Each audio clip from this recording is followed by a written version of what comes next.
Yanına doğru çek. Gel abi, gel. Gel, gel, gel.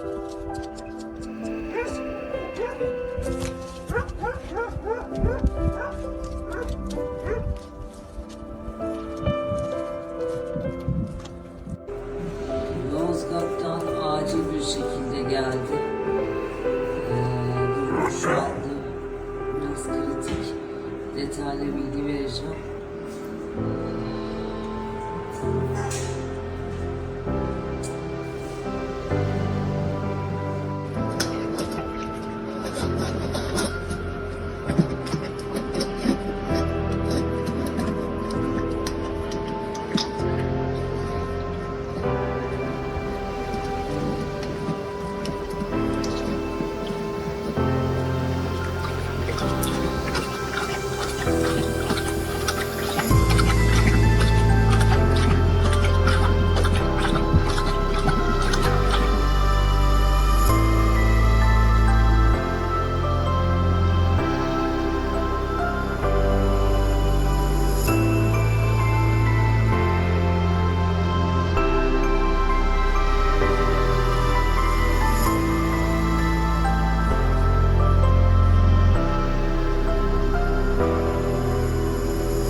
Herkese merhabalar değerli dostlar. Yozgat'tan acil bir şekilde Ankara'ya getirdiğimiz Vesret Alan Hastanesi'nde durumda en sağlıklı ve yakın hocam anlatacak.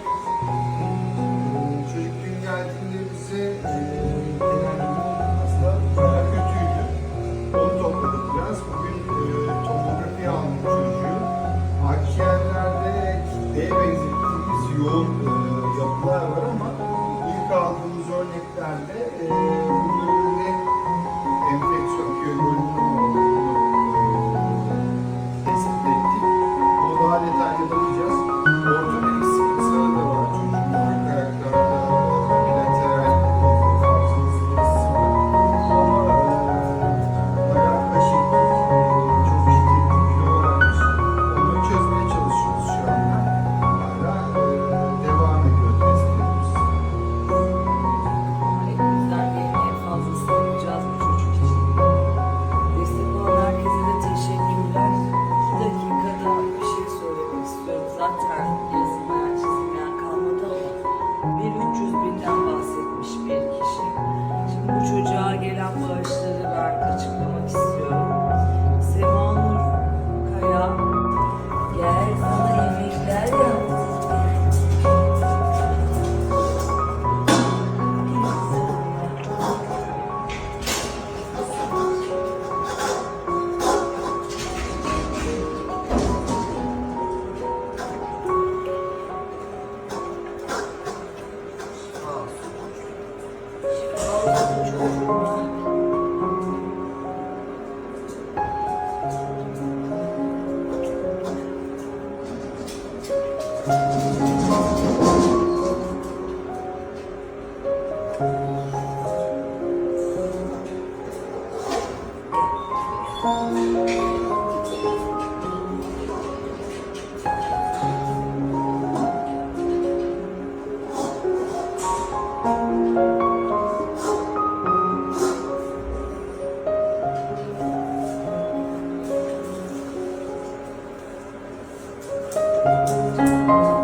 hayvanın ne kadar tutacak siz düşünün. 4.000 lirayla mı çıkacak bu hayvan?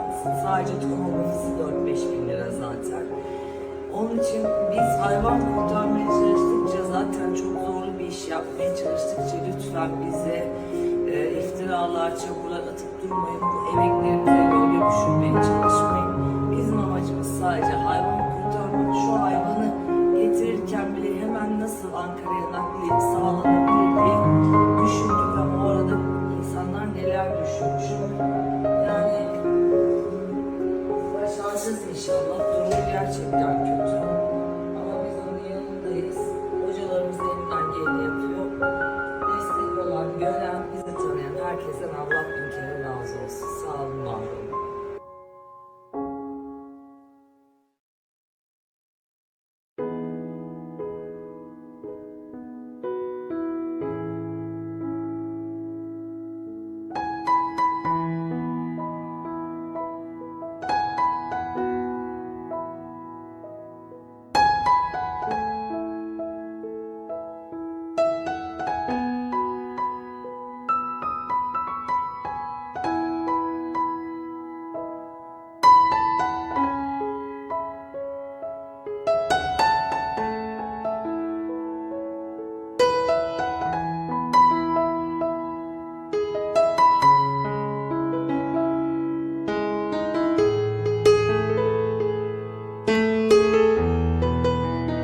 Yavaş yavaş.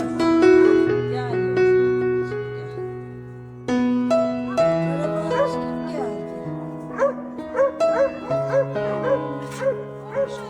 Gel.